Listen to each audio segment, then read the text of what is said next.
أعوذ بالله من الشيطان الرجيم بسم الله الرحمن الرحيم وما أرسلناك إلا كافة للناس بشيرا ونذيرا ولكن أكثر الناس لا يعلمون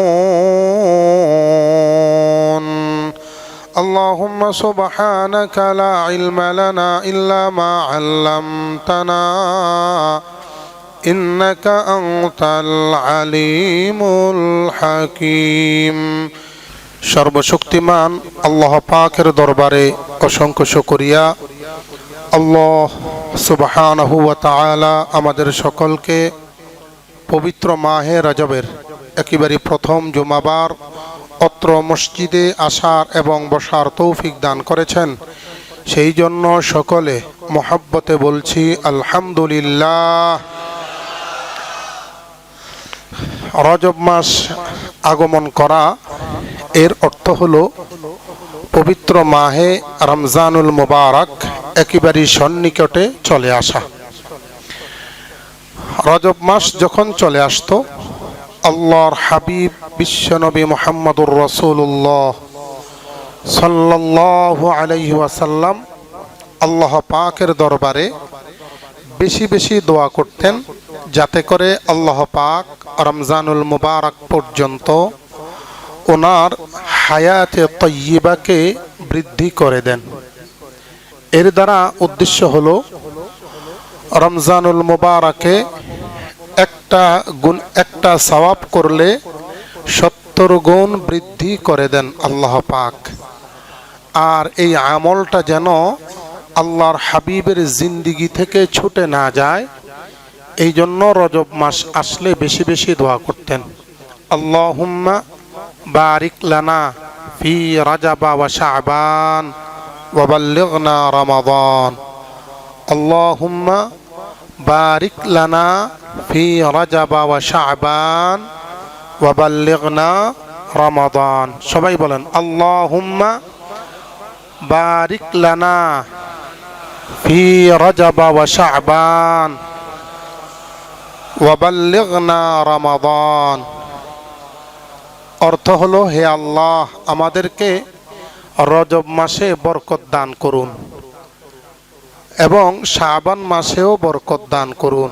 ওয়া বাল্লিগনা রমাদান, আর আমাদেরকে রমজান পর্যন্ত পৌঁছার তৌফিক দান করেন।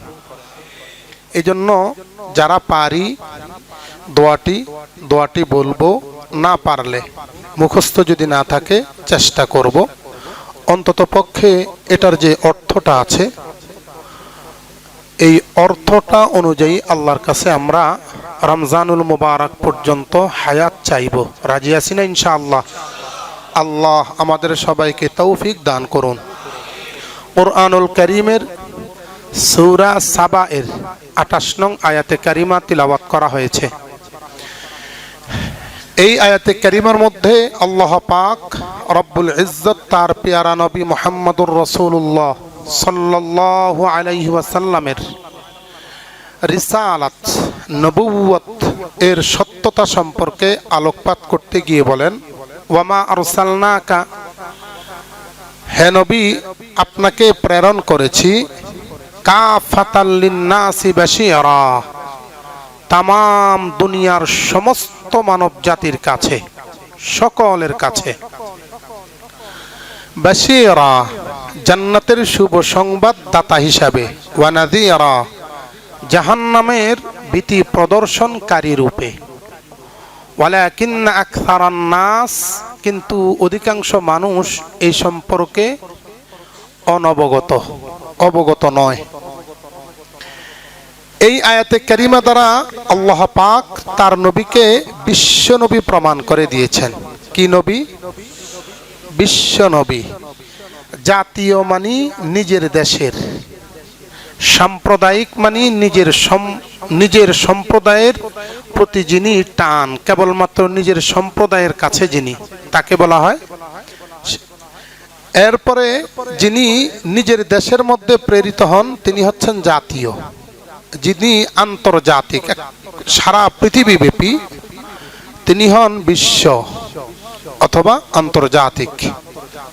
আল্লাহ পাক রব্বুল ইজ্জত তার পেয়ারা নবীকে ঘোষণাই দিচ্ছেন কাফাতাল লিন্নাসি বাশীরা, সমস্ত মানুষ, কি আরবের, কি আমিরাতের, কি আমেরিকা, কি ভারত, কেউ বাদ নাই, সকলেই এটার ভিতরে শামিল।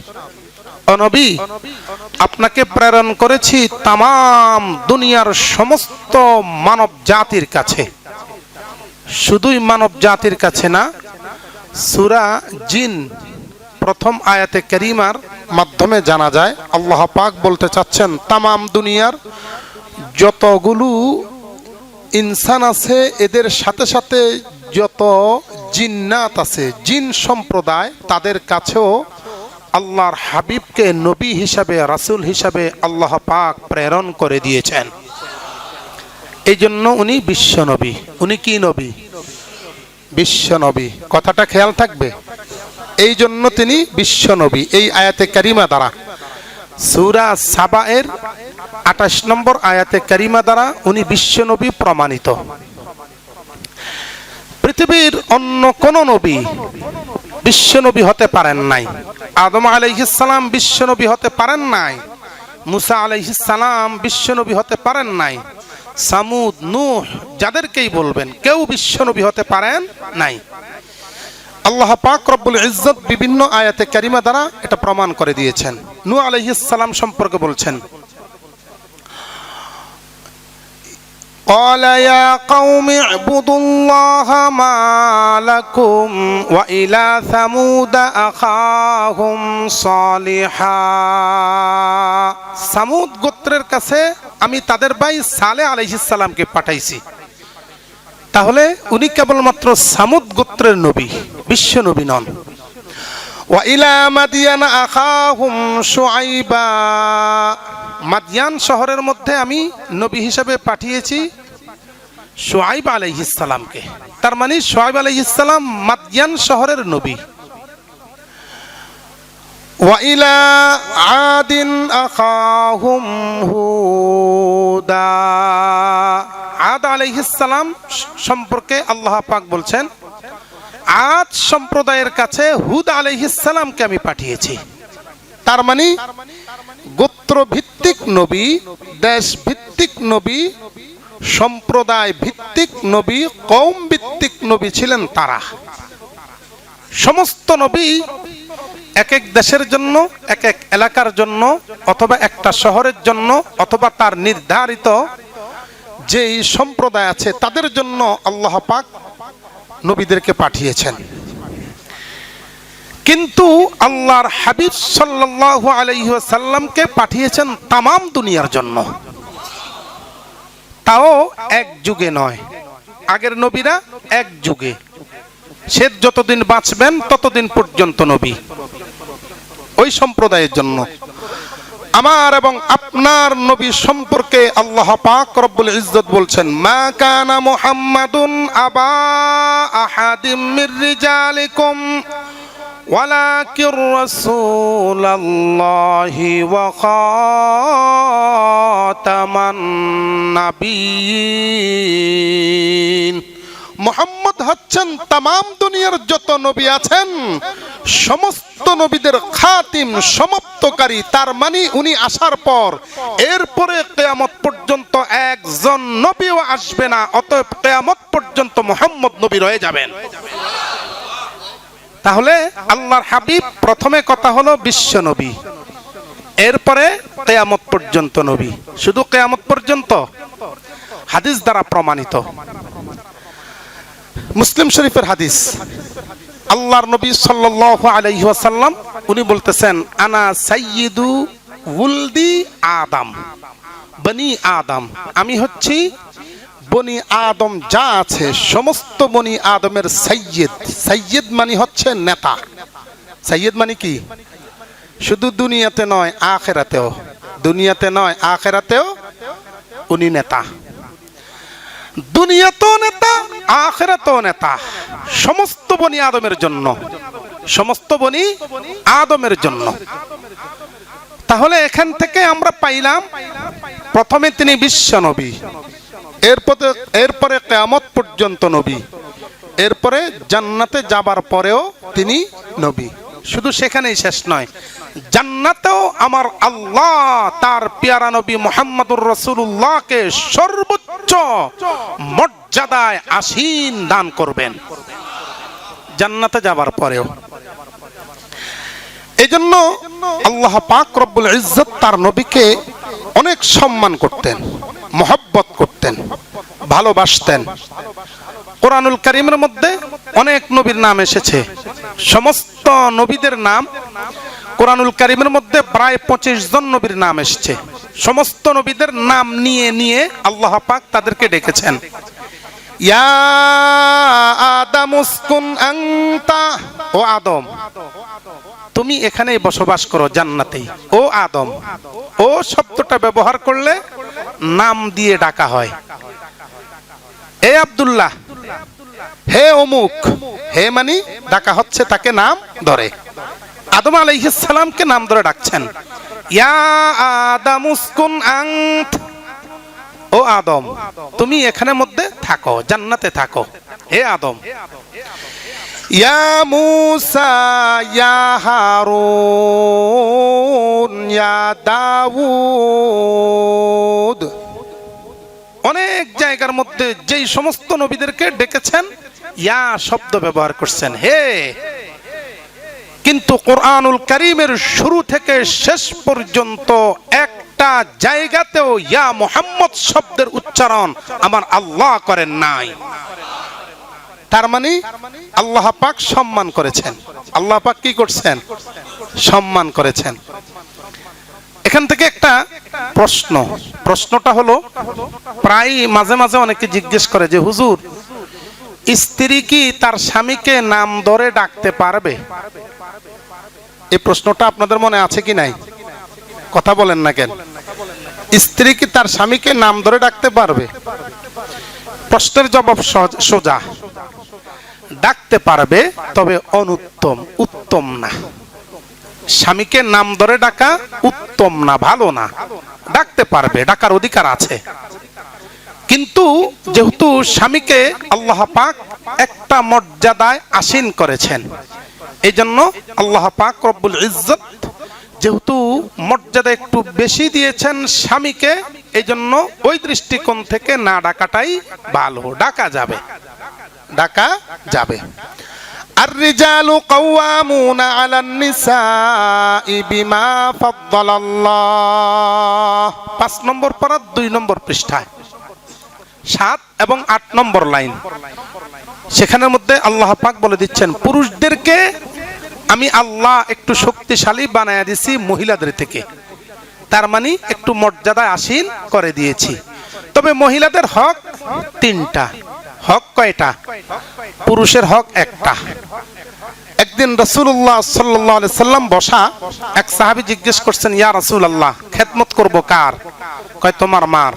ইয়া রাসূলুল্লাহ খেদমত করব কার? তোমার মার। ইয়া রাসূলুল্লাহ খেদমত করব কার? তোমার মার। কয়বার বললেন? কয়বার? ইয়া রাসূলুল্লাহ খেদমত করব কার? 4 নম্বর বার আল্লাহর হাবিব বলছেন তোমার বাবার। এখন কি মর্যাদা মায়ের বেশি হয়ে গেছে? না, মর্যাদা মায়ের বেশি হয় নাই, হক পাওনা বেশি পেয়েছেন।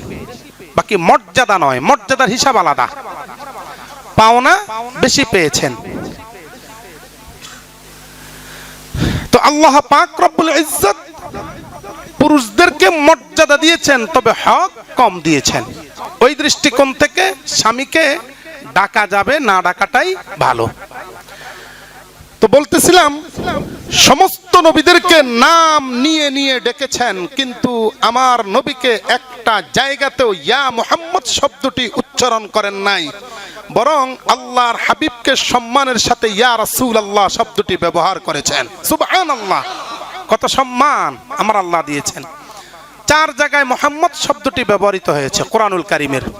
প্রথম সূরা আল ইমরানের 144 নং আয়াতে কারিমা, 4 নম্বর পারার 7 নম্বর পৃষ্ঠার শেষের দিকে, মা কানা মুহাম্মাদুন ওয়া মা মুহাম্মাদুন ইল্লা রাসূল।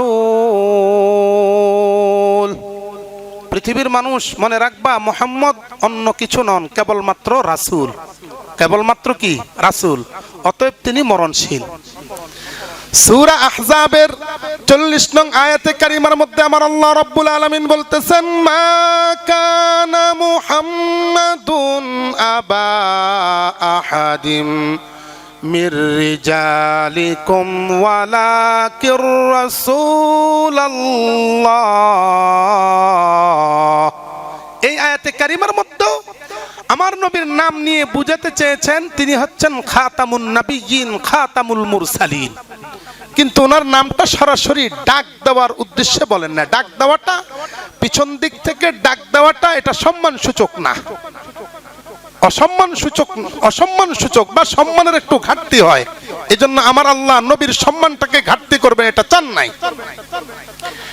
এরপরে সূরা মুহাম্মদের 2 নম্বর আয়াতে কারিমা 26 নম্বর পারার 5 নম্বর পৃষ্ঠার শেষের লাইনে আমার আল্লাহ বলতেছেন, ওয়াল্লাযীনা আমানু ওয়া আমিলুস সালিহাত বিমা নুজ্জিলা আলা মুহাম্মাদ।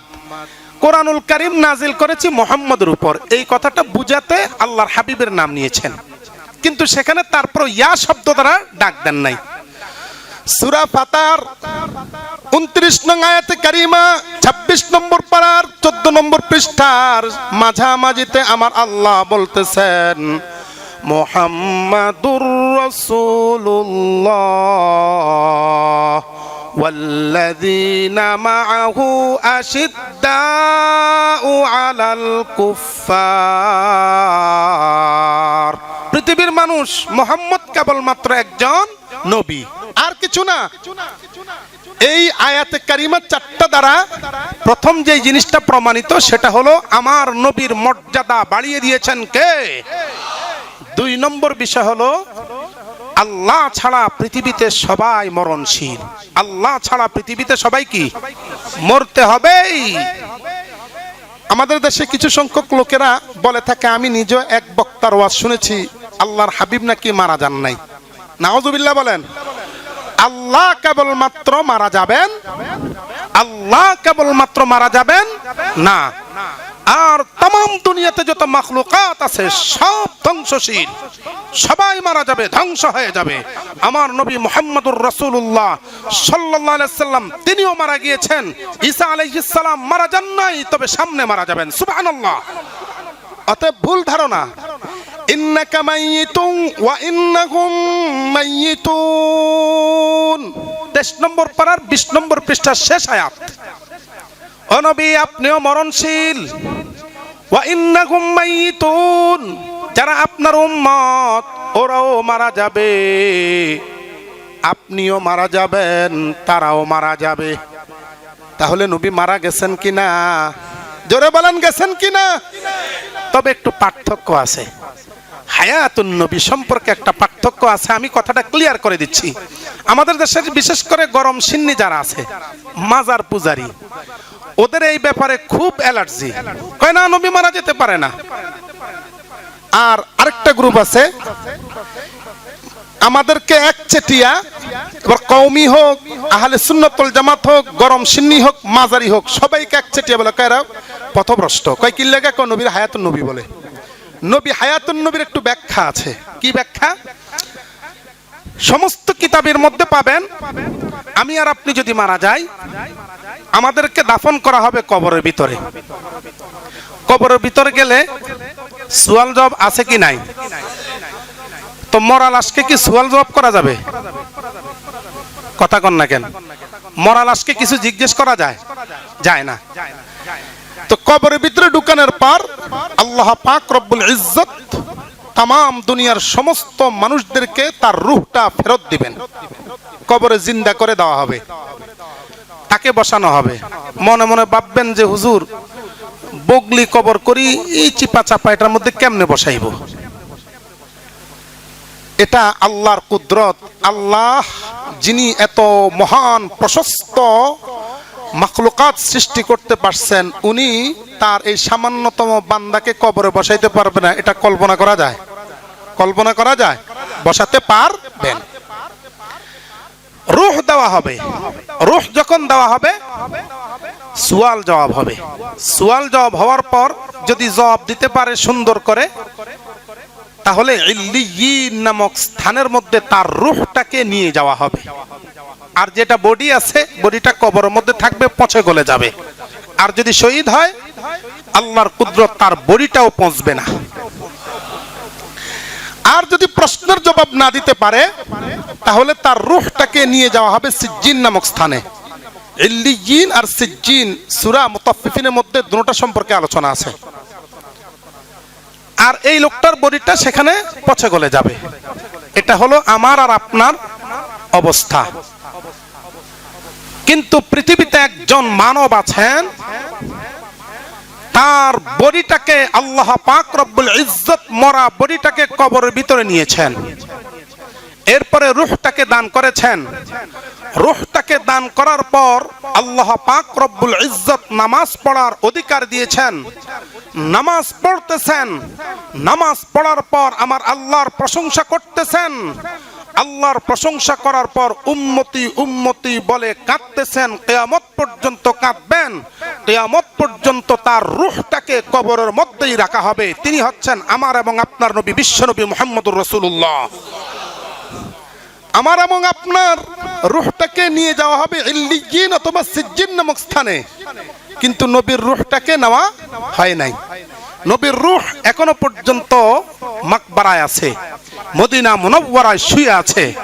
আল্লাহর হাবিব আমাদের জন্য কাঁদতেছেন। সুবহানাল্লাহ বিহামদি।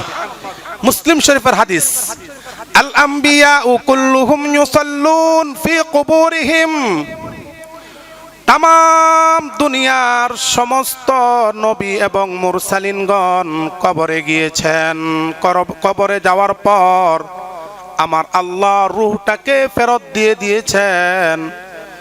আর রূহটাকে নিয়ে যাওয়া হয় নাই, বরং কবরের মধ্যে দাঁড়িয়ে দাঁড়িয়ে সমস্ত নবী মুরসালিনগণ নামাজ পড়তেছেন। এটা হলো পার্থক্য, এটা হলো পার্থক্য। আর বাকি সব পার্থক্য আলাদা আলাদা, শুধু আমাদের বিষয়টা আলাদা, ওনাদের বিষয়টা আলাদা। যেহেতু কবরে এখনো পর্যন্ত জিন্দা আছেন, এই জন্য তাদেরকে হায়াতুন নবী বলা হয়। কিন্তু হায়াতুন নবীর অর্থ এটা নয় আমরা যেরকম হাঁটা চলাফেরা করতে পারি এরকম হাঁটতে পারেন না।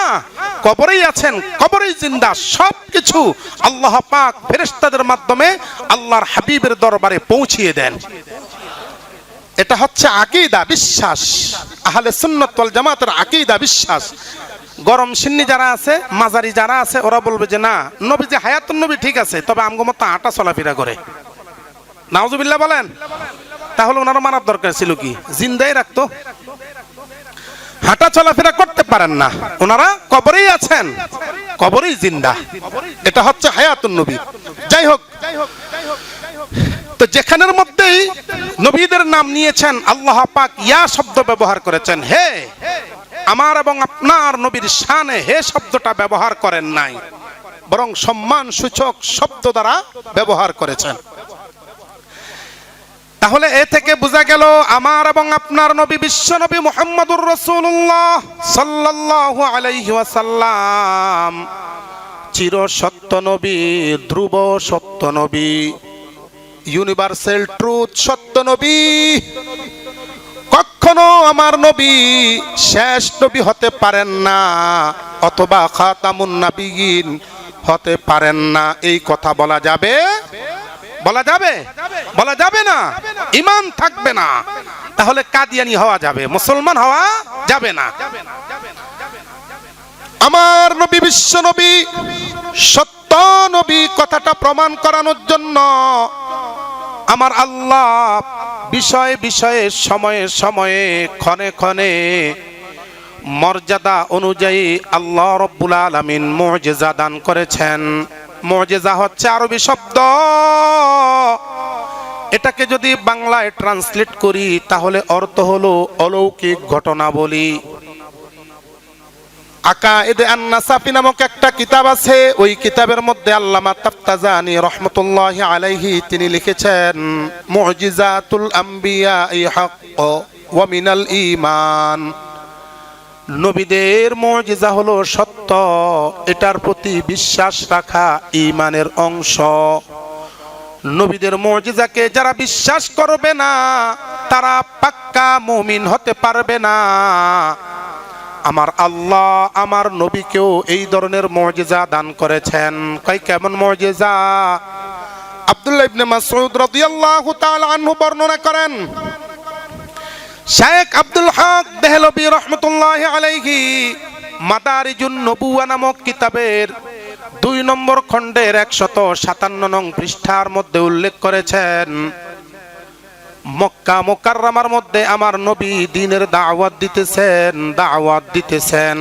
একদিন আবু জাহেল আইসা বলতেছে, ও মুহাম্মদ তুমি সত্য নবী, আমার বিশ্বাস হয় না। আমার নবী ছিলেন এমন মানুষ, তাম দুনিয়ার মানুষেরা যেন ঈমানদার হয়ে যায়, জান্নাতি হয়ে যায়, আমার নবী সব সময় এই কামনায় করতেন। এই জন্য আমার আল্লাহ কোরআনুল কারীমের মধ্যে বলছেন, লাকাদ জাআকুম রাসূলুম মিন আনফুসিকুম আজিজুন আলাইহি মা আনিতুম হারিস। আমার নবী হলো এমন, তোমরা সবাই মুসলমান হয়ে যাও, ঈমানদার হয়ে দলবদ্ধভাবে জান্নাতে চলে যাও। এই জিনিসটা আমার নবী সব সময় আল্লাহর কাছে কামনা করতে থাকেন। সুবহানাল্লাহ, কত মহব্বত করেন আমাদেরকে, কত মহব্বত করেন। আবু জাহেল প্রশ্ন করলো, মুহাম্মদ তুমি নবী, এটা আমার বিশ্বাস হয় না। চাচা যান, কি করলে বিশ্বাস করবেন আমি নবী? এরপরে কোরআনের উপর ঈমান আনবেন, এরপরে আপনি জান্নাতবাসী হবেন। আমার বড় আশা, কি চান? কয় আমি তো একা চাই না, তবে মক্কার যত নেতৃবর্গ আছে সবাই চায়। কয় কি চায়? কয় আজকে কোন রাত? কয় পূর্ণিমার রাত, লাইলাতুল বাদর, পূর্ণিমার রাত। কয় তাকিয়ে দেখো চন্দ্রটা ছোট না বড়? কয় পূর্ণাঙ্গ। এই যে চন্দ্রটা দেখতেছ, চন্দ্রটাকে যদি 2 খণ্ড করতে পারো তাহলে বিশ্বাস করব তুমি একজন নবী। আল্লাহর হাবিব সাল্লাল্লাহু আলাইহি ওয়াসাল্লাম দেরি করেন নাই, ডান হাতের শাহাদাত আঙ্গুলি দ্বারা এইভাবে ইশারা করেছেন,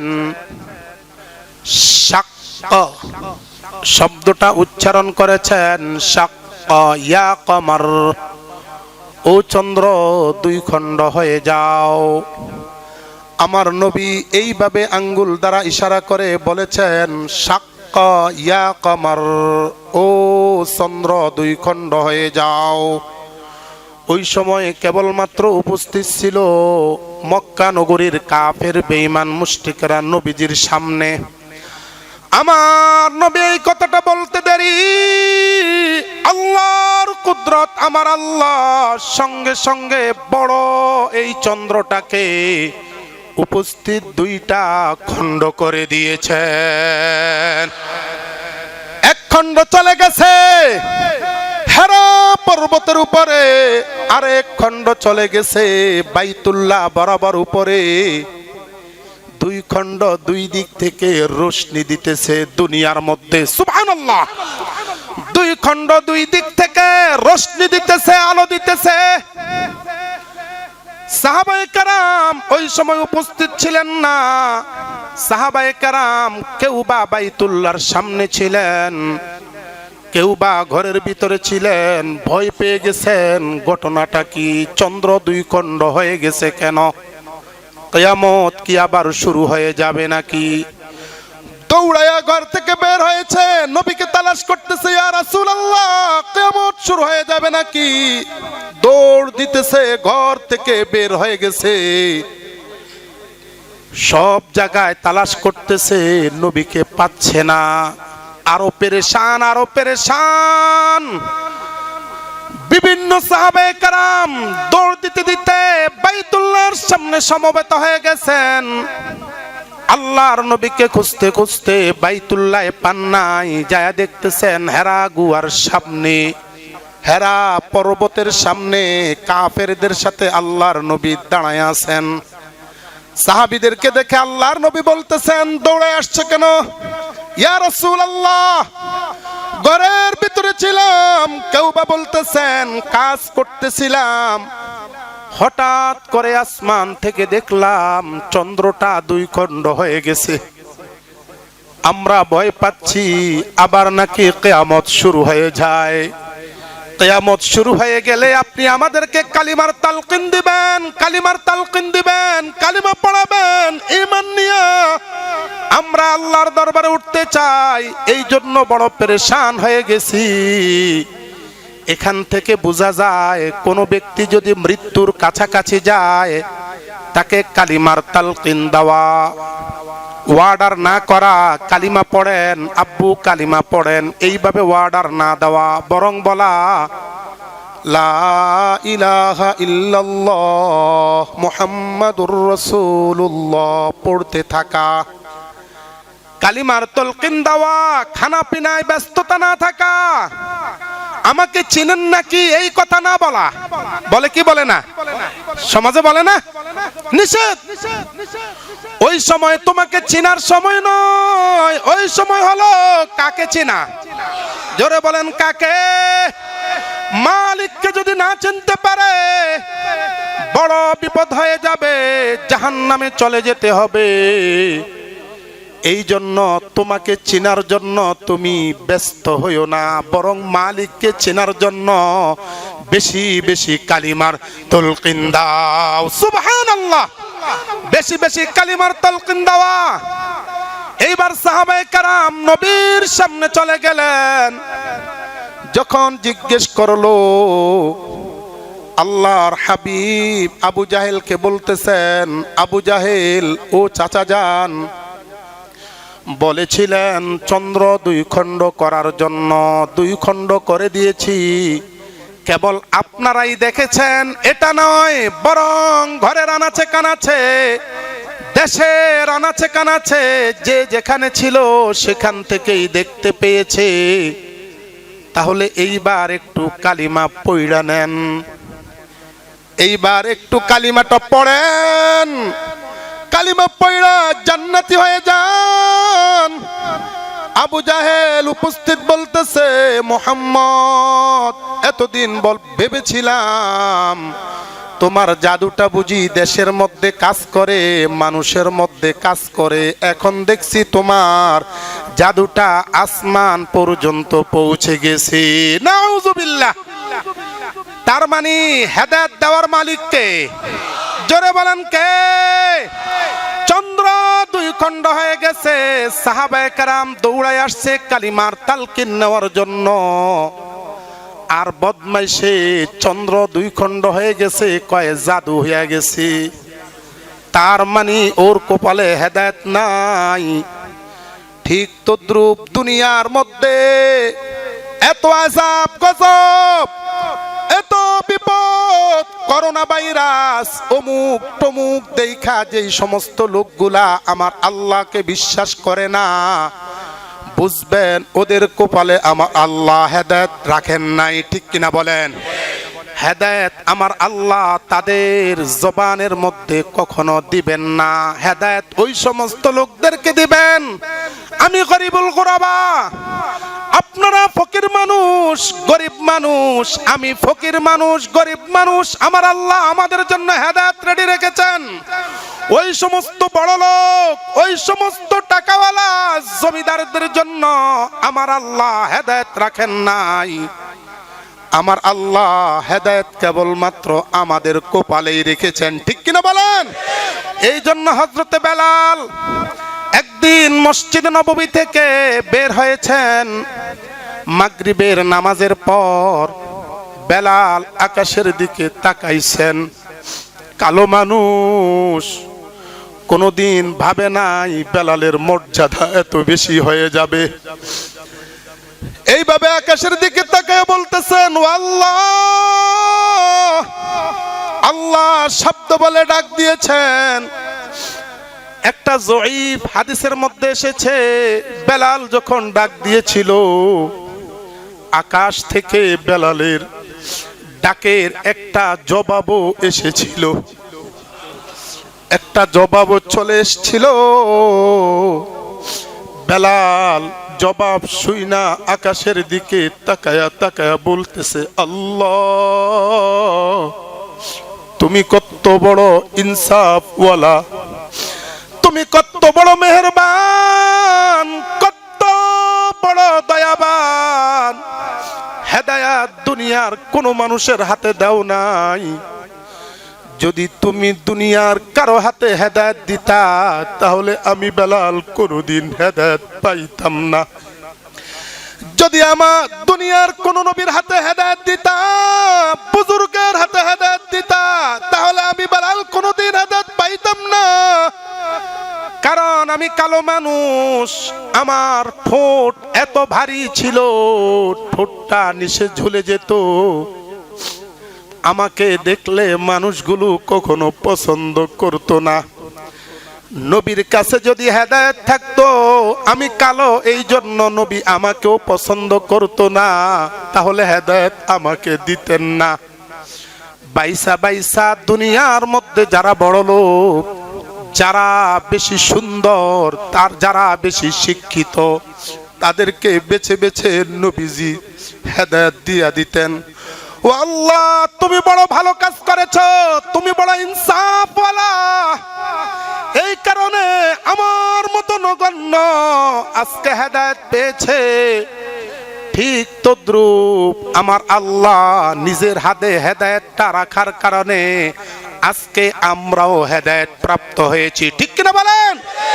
এই জন্য মালিকের শুকরিয়া আদায় করা, মালিকের কাছে সব সময় সেজদা অবনত হয়ে মালিকের কাছে আকুতি করা, আল্লাহ হেদায়েত যেহেতু দিয়াই দিয়েছ, তাহলে একটু জান্নাত দান কইরো। বলতে পারবেন না? পারবেন, পারবেন। আল্লাহ তুমি আমাদের সবাইকে জান্নাতে যাওয়ার তৌফিক দিও। বলতেছিলাম 1450 বছর আগে আল্লাহর নবী সাল্লাল্লাহু আলাইহি ওয়াসাল্লাম চন্দ্র 2 খণ্ড করে ফেলেছেন। আবু জাহেল বলতেছে, মুহাম্মদ তোমার জাদুটা এখন আসমান পর্যন্ত পৌঁছে গেছে, বড় জাদুকর। ওই যে 1400 বছর আগে আল্লাহ রব্বুল আলামিন চন্দ্র 2 খণ্ড করেছেন নবীর মাধ্যমে, কোরআনুল কারীমের মধ্যে একটা সূরা নাজিল করেছেন সেই সম্পর্কে। সূরা কমার, ইকতারাবাতিস সাআতু ওয়ানশাক্কাল কমর, কিয়ামত নিকটবর্তী হয়ে গেছে আর চন্দ্র 2 খণ্ড হয়ে গেছে। তার মানে কোরআনও এই কথা বলতেছে, নবীজি ইশারা করার কারণে চন্দ্র 2 খণ্ড হয়ে গেছে। এটা কোরআন দ্বারা প্রমাণিত, এটা হাদিস দ্বারা প্রমাণিত। বর্তমান যারা আধুনিক বিজ্ঞানী আছেন তাদের মধ্যে নীল আর্মস্ট্রং আজ থেকে 7 বছর আগে মারা গেছে 2012 সনে। সর্বপ্রথম আমেরিকার সর্বপ্রথম বিজ্ঞানী, যিনি সর্বপ্রথম চন্দ্রে গিয়া পা রেখেছেন, সেখানের মধ্যে যায়া তিনি 3টা তথ্য দিয়েছেন। 1 নম্বর তথ্য হলো চন্দ্রের মধ্যে উর্বরতা শক্তি নাই। উর্বরতা শক্তির অর্থ হলো আমরা মাটির মধ্যে গাছ রোপণ করি, এই গাছ রোপণ করার পর গাছটা জিন্দা হয়, হয় কিনা? এটা মাটির একটা শক্তি আছে, এটাকে উর্বরতা শক্তি বলে। উনি বলতেছেন চন্দ্রের মধ্যে উর্বরতা শক্তি নাই, তার মানে গাছ হবে না। চন্দ্রের মধ্যে কি হবে না? গাছ হবে না। এই কথাটা আমার আল্লাহ কোরআনুল কারীমের মধ্যে 1450 বছর আগে বলে গেছেন। সুবহানাল্লাহ। দুনিয়ার মধ্যেই কেবলমাত্র গাছ হবে, আর কোথাও গাছ হবে না। 2 নম্বর তথ্য দিচ্ছেন, চন্দ্রের মধ্যে কোন ধরনের অক্সিজেন নাই। কি নাই? অক্সিজেন বুঝেন? এই যে টানতেছেন বৈশা বৈশা নাক দিয়ে, এটা হচ্ছে অক্সিজেন। যেটা ছাড়ছেন ওটা হচ্ছে কি? Carbon die oxide. ওখানে মধ্যে অক্সিজেন নাই, তার মানে ওখানের মধ্যে মানুষ বসবাস করার সুযোগও, আমি পত্রিকার মধ্যে দেখেছি আজ থেকে 7 বছর আগে, মনে হয় 11 সনে সম্ভবত, চন্দ্রের দেশে নাকি বাড়ি করবার জন্য বিজ্ঞানীরা স্বপ্ন দেখতেছে। তার মানে আমগরে মারবার চাইতেছে। অক্সিজেন না থাকলে আমরা বাঁচবো? তাহলে ওখানে যদি বাড়ি বানানো হয় তাহলে আমরা তো বাড়ি কিনতে হইব, দাম যতই হোক, দরকার হলে কিডনি বিক্রি করে হইলো আমরা ওখানে যা বাড়ি কিনবো। তো বাড়ি কিনলে মরতে যাওয়া হইলো না? কথা বুঝেন না কেন? প্রথম কিডনি বিক্রি করলাম, এটা একটা মরণ ফান্ড। এরপরে ওখানে গেলাম, যাওয়ার পরে কয়েক কত করে শেষ পর্যন্ত ওখানে নিয়ে মারমু। তার মানে সেখানের মধ্যে গিয়া বাড়ি করা যাবে? অক্সিজেন নাই। কত অক্সিজেন চিন্তা করেন। আজকে যদি আপনি হাসপাতালে যান, লাইফ সাপোর্টের মাধ্যমে আপনাকে অক্সিজেন দেয়, মৃত মানুষটাকে অর্থাৎ একেবারে মরণের কাছে চলে গেছে, অক্সিজেন দিয়ে লাইফ সাপোর্টের মাধ্যমে একে জিন্দা রাখবার ব্যবস্থা করে। আমার এটার মধ্যে কত টাকা বিল উঠে? দৈনিক 8 থেকে 9,000। আর যদি সবচেয়ে ভালো অ্যাপোলো অথবা আরো যেগুলো আছে, এদিকে আছে আজগর আলী ল্যাবেজ, ওইগুলোতে যদি হয় তাহলে বিল আসবে কমপক্ষে 20,000 টাকা লাইফ সাপোর্টে দৈনিক।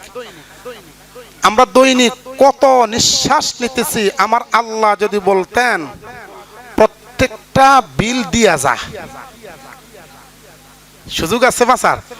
কথা কন না কেন? আর যদি বলতো যে বাকিটা কি চলবে না, নগদ চলবে, যা হবে নগদ, দুনিয়াতে থাইকা থাইকা শ্বাস নিতেছিস, অতএব এই যে একটা বিল আসতেছে নগদ নগদ পে কর, তারপরে এরপরে শ্বাস নে। উপায় ছিল? উপায় ছিল? আহা, এরপরে বদমাশগুলো কয় আল্লাহ ঠাল্লা বলতে কোনো কিছু নাই, দেয়ার ইজ নো গড। বদমাশ জানি কত, তোর মাথার হ্যাং হয়ে গেছে, মাথা হ্যাং হয়ে গেছে। মোবাইল হ্যাং হইলে কাজ করে, কম্পিউটার হ্যাং হইলে কাজ করে? কাজ করে না। ওইগুলার আমরা বুদ্ধিজীবী বলি আর কি, কিন্তু এগুলার মাথা হ্যাং, কিচ্ছু নাই ভিতরে, গোবর, ভিতরে গোবর। যেই ব্রেন মালিককে চিনাইলো না, ওই ব্রেন নয়, ওটা হচ্ছে গোবর। ঠিক কিনা বলেন? তো উনি দ্বিতীয় তথ্য দিয়েছেন, সেখানের মধ্যে কোনো ধরনের অক্সিজেন নাই। 3 নম্বর তথ্য উনি বলেছেন, এই তথ্যটা বর্তমান যারা আছে আমেরিকার, এরা গোপন করতেছে, কারণ ইসলাম তো সত্য প্রমাণিত হয়ে যায়। সেই তথ্য কি উনি বলতেছেন, চন্দ্রের দেশের মধ্যে চন্দ্রের মাঝামাঝিতে আমি কালো কালো রেখা পাইছি, আমার কাছে মনে হচ্ছে চন্দ্রের মধ্যে আমার আগেও কেউ বা আসছে, অথবা চন্দ্রটা দ্বিখণ্ডিত হইছে, চন্দ্র ফাটছে আমার কাছে মনে হয়। উনি বলতেছে আমি ওখান থেকে কিছু পদার্থ নিয়ে আসছি, আমি গবেষণা করব, তারপরে বলবো। গবেষণা করার পর 5 মাস পরে উনি বলছেন চন্দ্রের দেশ আজ থেকে কমপক্ষে 1400 বছর আগে এই চন্দ্র কোনো না কোনো ভাবে দ্বিখণ্ডিত হয়েছে। কোরআনের সাথে মিলছে কিনা? জোরে বলেন, মিলছে কিনা? আজকে যদি বদমাশগুলোরে জিজ্ঞান কিরে এরকম কোনো কিছু নীল আর্মস্ট্রং তথ্য দিছিল, কব না দেয় নাই। কারণ ওরা বুঝে যদি এটা, এই তথ্যটা যদি মুসলমানদের কানে যায়, পৃথিবীর মানুষদের কানে যায়, তাহলে সব একচেটিয়া মুসলমান হয়ে যাবে। ঠিক কিনা বলেন? তাহলে বুঝতে পেরেছি চন্দ্রের দেশের প্রথম বিজ্ঞানী যিনি পা রেখেছেন, তার তথ্য কোরআনের পক্ষে না বিপক্ষে? তাহলে কোরআন মানতে কোনো সমস্যা আছে? বিশ্বনবীকে সর্বশেষ নবী মানতে কোনো সমস্যা আছে? আল্লাহ তুমি আমাদের সবাইকে তোমার হাবিবকে সর্বশেষ নবী মেনে উম্মত হিসেবে কাল কিয়ামত দিবসে জান্নাতে যাওয়ার তৌফিক দান করো।